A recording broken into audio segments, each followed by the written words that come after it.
Masih ingat kan sob, gimana epicnya wargame antara Hestia Familia dan Freya Familia di anime season 5 lalu? Belcranel, si rookie yang gak kenal takut, berhasil ngalahin Otar, sang raja. Gila, itu sih momen yang bikin kita semua merinding. Tapi guys, cerita gak berhenti di situ. Setelah kemenangan yang gemilang, Hestia Familia secara resmi naik pangkat jadi B. Tapi faktanya kekuatan mereka udah setara dengan Familia peringkat S loh. Ini karena mereka punya 2 petualang level atas dan juga bekerja sama dengan mantan anggota Freya Familia yang super kuat itu. Jadi bisa dibilang Hestia Familia ini adalah tim yang kekuatannya di luar dugaan. Dan yang paling bikin penasaran, Belle dikasih nasihat bijak sama Aina buat istirahat sejenak dari dungeon dan nyoba hal baru. Kira-kira petualangan apa yang nungguin Belle ya? Nah, di chapter kali ini kita bakal disuguhi pemandangan yang bikin melongo. Kembalinya distrik sekolah, kota terapung yang super keren. Wih, ini sih dunia baru yang bikin jantung berdebar. Penasaran kan sob?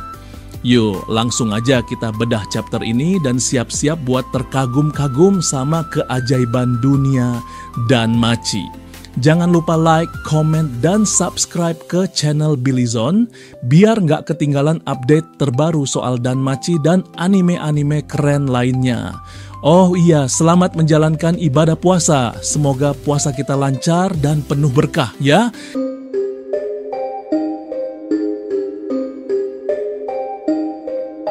Hestia Familia dan Freya Familia, 2 kubu yang kekuatannya bagai langit dan bumi, bentrok dalam wargame yang bikin seluruh Orario gempar. Dan yang bikin makin mind-blowing, si tokoh utama kita, Belcranel, berhasil mengalahkan Otar, sang raja. Kita mulai dari markas guild tempat Aina Thule, si half-elf manis yang jadi penasihat Belle, lagi pusing 7 keliling. Bayangin, dia kerjaannya udah numpuk, ditambah lagi partnernya. Misha heboh banget ngebahas wargame yang baru aja kelar. Misha ini kayak fans garis keras yang lagi overexcited, teriak-teriak soal betapa kerennya pertarungan itu. Dan gimana Belle jadi bintang utamanya. Aina sih berusaha kalem, tapi di dalam hatinya, oh my god, dia juga ngerasa campur aduk. Antara bangga, khawatir, takut, semuanya jadi satu.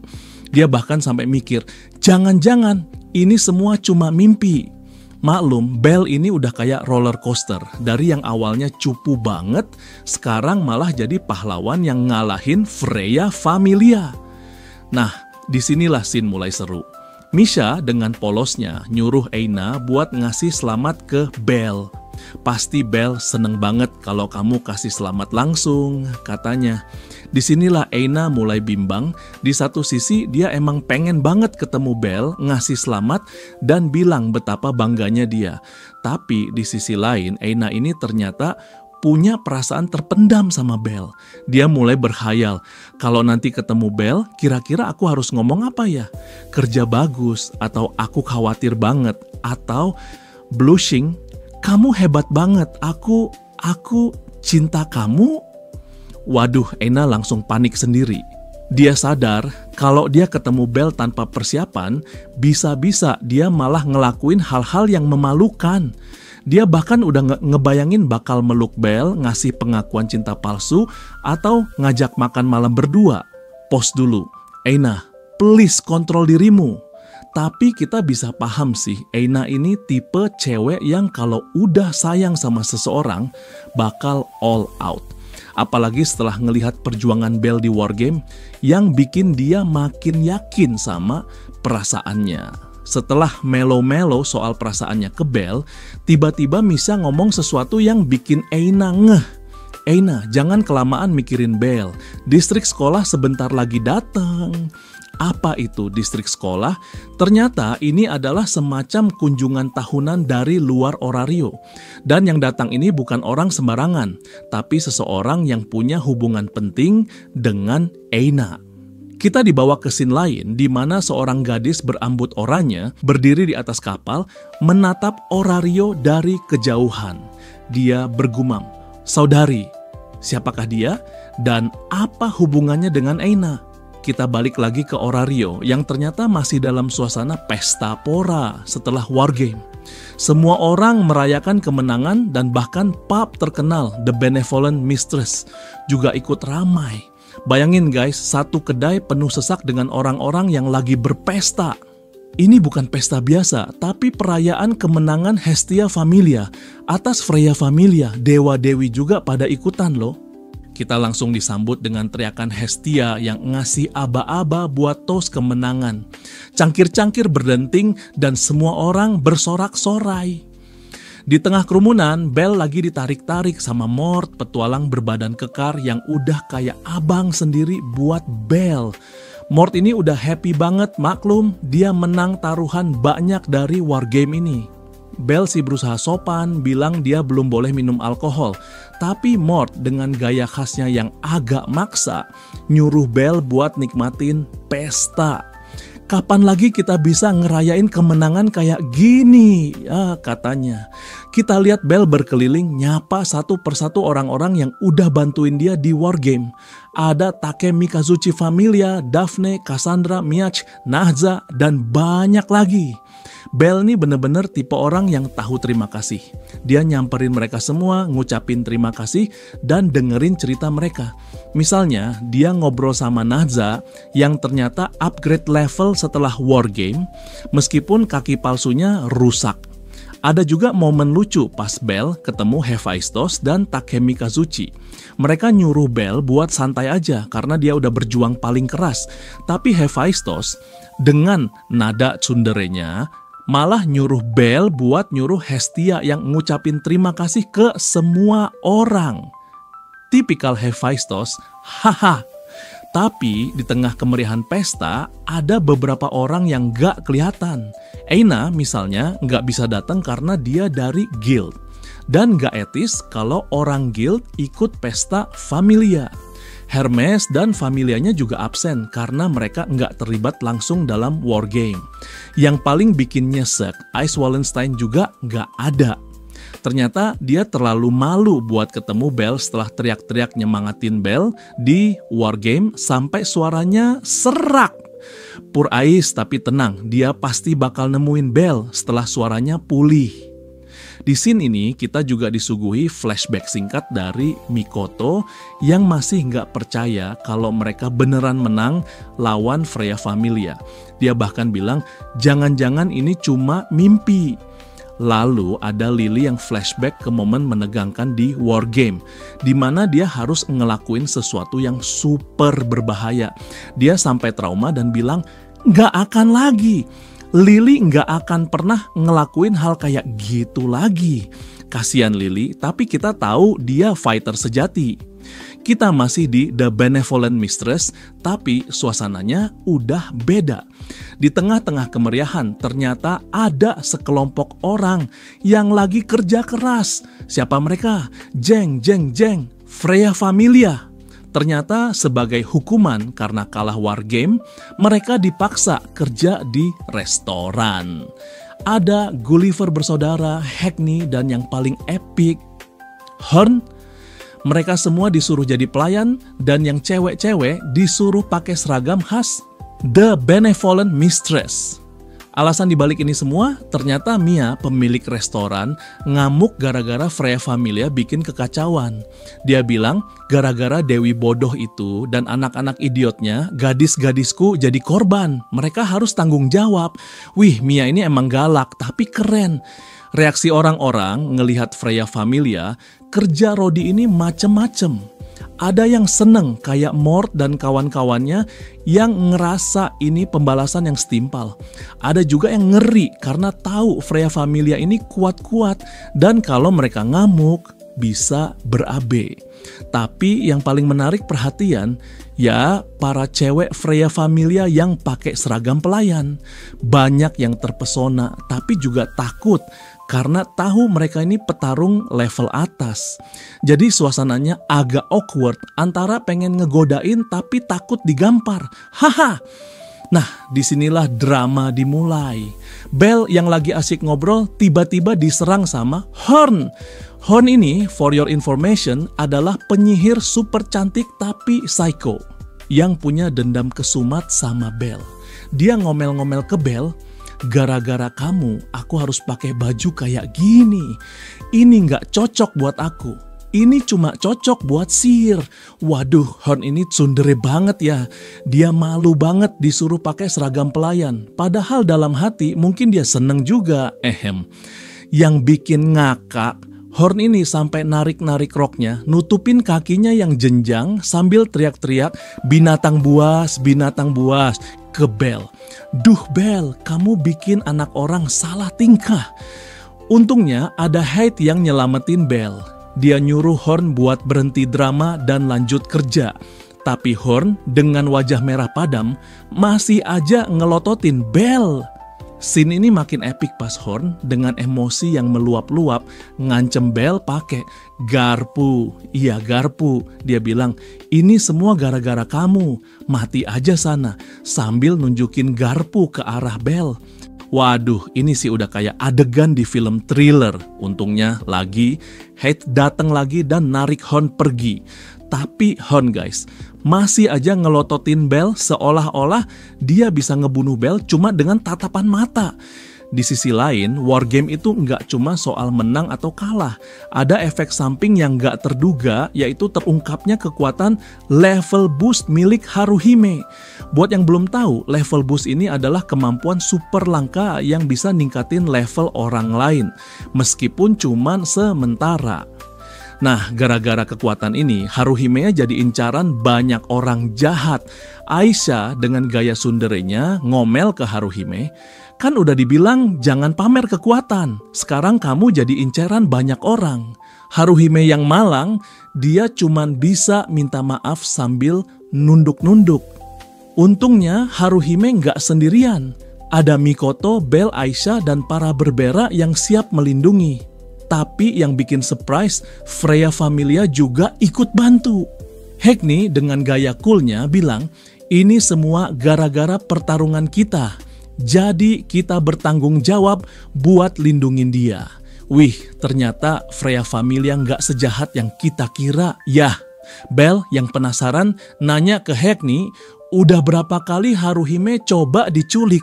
Dan jawabannya bikin shock. Ternyata udah ada 71 percobaan penculikan. Nah, disinilah drama cinta segitiga dimulai. Kita lihat Sir, yang dulunya Dewi Freya sekarang jadi pelayan biasa di The Benevolent Mistress. Dia kerja keras banget ngelayanin para dewa dan dewi yang requestnya macem-macem. Tapi yang bikin gemes, ternyata banyak dewa yang sengaja godain Sir. Kenapa? Karena mereka tahu identitas asli Sir. Dan mereka pengen balas dendam karena dulu pernah kena charmnya Freya. Waduh, kasihan Sir. Tapi ini juga karma sih, hehe. Tapi di balik semua itu ternyata ada alasan kenapa Freya Familia kerja di restoran. Mereka pengen ringanin beban Sir dan ikut nebus dosa bareng-bareng. Ada juga scene lucu pas Anya si cat person ngejar-ngejar Ellen kakaknya di atap restoran. Mereka main kejar-kejaran sambil teriak-teriak, menjauhlah dariku dan berhenti melukku. Haha. Ini sih kayak scene di film kartun. Di tengah semua kekacauan, Belle nawarin bantuan ke Sir. Tapi Sir dengan senyum manisnya nolak. Dia bilang, kamu kan udah janji bakal awasin aku. Kalau kamu pergi, nanti aku jadi penyihir jahat lagi. Waduh, ini sih kode banget. Sir pengen Belle terus ada di sampingnya guys. Dan Belle dengan gentlenya setuju. Dia bilang, ini janji yang harus aku lindungi. So sweet. Nah, di akhir scene dramanya makin menjadi-jadi. Tiba-tiba Hestia datang dan langsung nyerbu Belle. Dia meluk Belle erat-erat sambil teriak, Belle ini punyaku. Jangan coba-coba godain dia lagi, Sir. Waduh, Hestia ini posesif banget. Ya, dia nggak mau Belle direbut sama Sir. Wah, ini sih udah kayak perang dingin antara Dewi dan mantan Dewi. Hestia yang terus ngomel-ngomel ke Sir, bahkan gak mau nyebut nama Freya. Wah, ini sih bakal jadi drama yang panjang. Hestia yang masih posesif sama Belle terus ngomel-ngomel ke Sir. Dia bahkan nyebut Sir siapa nama dirimu, dan bilang Sir ini kayak bos tersembunyi yang berbahaya. Belle yang gak enak hati sama Sir berusaha melerai. Tapi Hestia malah makin menjadi-jadi. Dia bilang, Belle ini terlalu baik, nanti kamu diculik lagi kayak panglima perang. Di tengah-tengah cekcok itu, Sir tiba-tiba menjentikkan jarinya. Dan jeng-jeng-jeng, Ottar, sang panglima perang yang super kuat itu, muncul tiba-tiba. Ternyata ini cuma ilusi yang dibuat Sir. Tapi Belle yang punya trauma parah sama Ottar langsung pingsan. Dia shock banget sampai nggak sadarkan diri. Semua orang langsung panik. Ada yang teriak, Belle nggak bernapas. Ada yang mau ngasih napas buatan, tapi langsung diprotes. Hestia. Hearn yang tsunderenya nggak ketulungan malah bilang, biar aku aja yang ngasih napas buatan. Ini hukuman buat dia. Waduh, Hearn ini bener-bener ya. Lily yang nggak terima langsung nyuruh Welf buat ngebakar Hearn dan kelompok penyihirnya. Wih, ini sih udah kayak mau perang lagi. Di tengah kekacauan itu, Belle akhirnya sadar. Tapi guys, dia bangun gara-gara ditendang di pipi. Siapa pelakunya? Ya, Hedin. Hedin dengan gaya coolnya bilang, bangun, jangan bikin masalah lagi, kelinci bodoh. Waduh, Hedin ini tsundere juga ya. Tapi kita tahu dia peduli sama Belle. Belle yang penasaran nanya kenapa Hedin penuh luka. Ternyata itu hukuman karena dia udah ngehianatin Freya Familia. Dia dipukulin sama Ellen, petarung level 1 lainnya, Heath dan semua anggota Familia. Tapi Hedin dengan gentlenya bilang, aku cuma nerima pukulan pertama. Gak ada alasan buat nerima pukulan selanjutnya. Wih, Hedin ini keren banget ya. Dia rela berkorban demi Belle dan yang lainnya. Belle yang terharu ngucapin terima kasih ke Hedin. Dia bilang, kalau bukan karena kamu, Sir gak akan bisa ketawa kayak gitu. Hedin dengan tsunderenya cuma bilang, jangan salah paham, aku cuma manfaatin kamu. Tapi kita tahu guys, Hedin ini sebenarnya baik banget. Kita lihat Belle ketemu sama Ryu. Ternyata Ryu baru aja balik dari nganterin Astrea Dewinya kembali ke rumahnya. Ryu bilang, aku udah selesai ngucapin selamat tinggal sama Lady Astrea. Hiks, ini scene yang baper banget guys. Ryu harus berpisah sama Dewi yang udah dia sembah selama ini. Belle yang khawatir nanya, apa ini bener-bener yang terbaik? Gak kembali ke Lady Astrea. Tapi Ryu dengan tegar bilang, ini tanggung jawab terakhirku. Belle yang masih baper gara-gara perpisahan Liu dan Astrea nanya lagi, apa kamu yakin gak mau ikut Lady Astrea?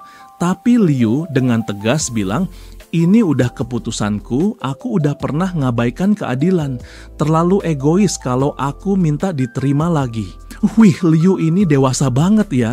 Dia nggak mau terjebak di masa lalu. Dia juga bilang, aku udah nemuin rumah baru. Sama Sir yang lainnya dan kamu. Aku milih di sini, Belle. Liu ini bener-bener sayang sama Hestia Familia. Nah, disinilah scene yang bikin deg-degan. Ya, Liu dengan berani bilang ke Belle, aku cinta kamu sebagai seorang pria. Belle yang kaget langsung panik. Dia nggak nyangka bakal ditembak sama Liu. Dia bahkan sampai flashback ke momen traumatis pas ditolak. Sir. Tapi guys, sebelum Belle sempat ngasih jawaban, Liu ngomong sesuatu yang lebih mengejutkan lagi. Liu bilang, aku mau gabung ke familia kamu. Belle yang gak nyangka cuma bisa bengong. Ini sih plot twist yang bener-bener gak terduga. Keesokan harinya di markas Hestia Familia, Liu ngumumin keputusannya buat gabung. Semua orang kaget, terutama Mikoto. Tapi setelah dijelasin, semua orang setuju.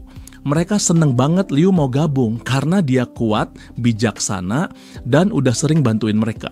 Bahkan Hestia yang biasanya posesif sama Belle langsung nyambut Liu dengan tangan terbuka. Ada scene menarik pas Liu manggil Lily dengan nama depannya Lily Luka. Ini bikin semua orang kaget karena Liu biasanya manggil Lily Bu Erde. Ternyata ini adalah tanda kalau Liu bener-bener nganggep mereka semua sebagai keluarga. Dia bahkan manggil Welf, Mikoto, Haruhime, dan Belle dengan nama depan mereka. Kita balik lagi ke Hestia Familia di mana lagi rame soal nama baru buat Liu. Karena nama Liu Leon udah nggak bisa dipakai, mereka harus cari nama baru yang disetujui guild. Setelah mikir keras, akhirnya mereka mutusin buat pakai nama Liu Astria. Wah, ini sih tribute banget buat Dewi yang udah dipercaya Liu. Tapi guys, Aina yang nerima dokumen nama baru Liu malah nyindir. Kamu nggak berusaha keras nyembunyiinnya ya? Haha, Aina ini emang jago banget ngeledek.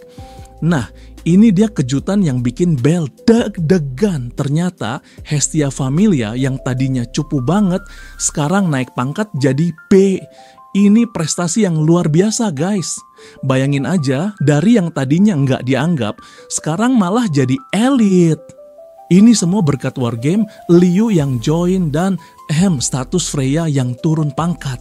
Aina bilang banyak yang berpendapat seharusnya loh. Wih, ini sih bukti kalau Hestia Familia udah diakui kekuatannya. Tapi guys, dibalik semua kebahagiaan ini, ada masalah yang nungguin, keuangan. Karena naik pangkat, Hestia Familia harus bayar pajak yang lebih gede ke guild. Belum lagi mereka masih punya utang yang numpuk. Waduh, ini sih PR banget buat Belle dan Lily. Belle sebagai kapten cuma bisa ketawa getir pas ngeliat angka-angka keuangan mereka. Duh, kasihan Belle. Dia harus mikir keras buat nyelesain masalah ini. Aina bilang, Hestia Familia ini kayak punya 2 peringkat. B, resmi, dan S, rahasia. Ini gara-gara mereka nyerap kekuatan Freya Familia yang bikin mereka jadi super kuat. Tapi guys, ini bukan berarti Hestia Familia bisa nyuruh-nyuruh Otar dan yang lainnya ya. Mereka cuma kerja sama buat jagain keamanan, terutama buat Haruhime dan Liu. Aina juga nyinggung soal Freya Familia yang melanggar aturan kayak kasus Ishtar Familia dulu. Wah, ini sih bukti kalau guild juga pusing ngadepin mereka. Di sini ini kita juga ngeliat kalau Belle dan Aina masih agak canggung pas ngomongin soal Seer dan Freya Familia. Aina yang pernah kena camnya Freya kayaknya masih trauma dan ragu sama Seer. Belle yang ngerti perasaan Aina cuma bisa minta maaf dalam hati. Tapi guys, mereka berdua tetap profesional dan fokus buat ngebahas rencana masa depan Hestia Familia di dungeon. Belle bilang Hestia Familia mau balik ke lantai tengah dungeon buat nguji kekuatan baru mereka setelah Wargame dan upgrade level. Mereka mau ngediriin markas di lantai 18 dan tinggal di dungeon buat sementara waktu. Ini strategi yang bagus guys karena mereka bisa latihan dan adaptasi sama kekuatan baru mereka di tempat yang relatif aman. Nah, disinilah scene yang bikin kita melongo. Ternyata Liu ini punya skill yang super OP. Dia bilang dia bisa ngelakuin apa aja. Jadi vanguard, backline, bahkan healer. Ini semua berkat skill barunya Astrea Record yang bikin dia bisa akses semua magic dari mantan anggota Astrea Familia. Aina yang kaget sampai nggak bisa ngomong apa-apa. Dia cuma bisa nulis catatan sambil geleng-geleng kepala. Hahaha, Aina ini lucu banget ya. Dengan skill Liu yang super OP, Hestia Familia jadi punya banyak pilihan strategi di dungeon. Mereka nggak perlu khawatir soal serangan jarak jauh, penyembuhan, atau pertahanan. Lily sebagai komandan seneng banget sama kemampuan Liu. Dia bilang Liu ini bisa bantuin banget buat ngembangin taktik baru. Belle yang percaya sama kekuatan timnya bilang, aku mau pindah ke lantai baru melebihi lantai 27. Dia nggak sabar buat naklukin dungeon. Aina dengan bijak bilang, Hestia Familia udah cukup kuat buat maju ke lantai 29. Ini area baru yang dikenal sebagai Jungle Glands, tempat monster-monster kayak dinosaurus mulai bermunculan. Tapi guys, di sini nih kita ngelihat kalau Belle dan Aina punya perbedaan perspektif. Aina yang bukan petualang ngelihat dunia dengan cara yang berbeda dari Belle yang udah jadi petualang level atas. Aina bilang, apa yang kamu lihat sebagai petualang tingkat pertama berbeda dari apa yang aku lihat. Ini pernyataan yang dalam banget guys. Ini ngingetin kita kalau setiap orang punya sudut pandang yang berbeda, tergantung pengalaman dan latar belakang mereka. Nah, disinilah Aina ngasih nasihat yang super bijak buat Belle. Dia bilang, kenapa kamu gak istirahat sejenak Belle? Aina ngerti kalau Belle udah kerja keras banget buat ngejar Ais. Dia nyaranin Belle buat santai, ngasih hadiah buat diri sendiri, dan nyoba hal baru. Aina bilang, ketika segala sesuatunya tampaknya tidak berjalan dengan baik, dan terutama ketika Anda telah bekerja sangat keras, ada baiknya untuk mencoba sesuatu yang berbeda. Ini nasihat yang berguna banget guys. Kadang-kadang kita perlu keluar dari zona nyaman kita buat nemuin perspektif baru. Belle yang dengerin nasihat Aina mulai refleksi diri. Dia sadar kalau dia udah terlalu fokus sama dungeon dan lupa buat nikmatin hidup. Dia juga sadar kalau Aina udah bantuin dia banget meskipun dia udah jadi petualang level atas. Belle bilang, Anda membantu saya menyadari banyak hal. Ini bukti kalau Belle ini orang yang tahu terima kasih guys. Di akhir scene, Belle nanya ke Aina, ada hal baru. Apa yang harus aku lakukan? Aina nyaranin Belle buat nyari sesuatu yang narik minatnya dan nyoba ngejalaninnya. Wah, ini sih tantangan yang menarik guys. Kira-kira apa yang bakal dilakuin Belle ya? Kita balik lagi ke markas guild di mana Belle dan Aina lagi ngobrol-ngobrol santai. Tiba-tiba ada suara misterius yang kedengeran. Belle yang punya pendengaran super tajam langsung ngeh kalau itu bukan suara biasa. Dia bilang, ini bukan peluit ini. Ternyata suara itu memicu kesibukan mendadak di guild. Semua orang langsung gercep dan para petualang berhamburan keluar.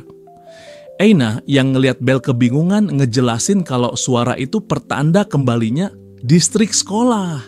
Belle yang gak ngerti nanya, distrik sekolah apa itu?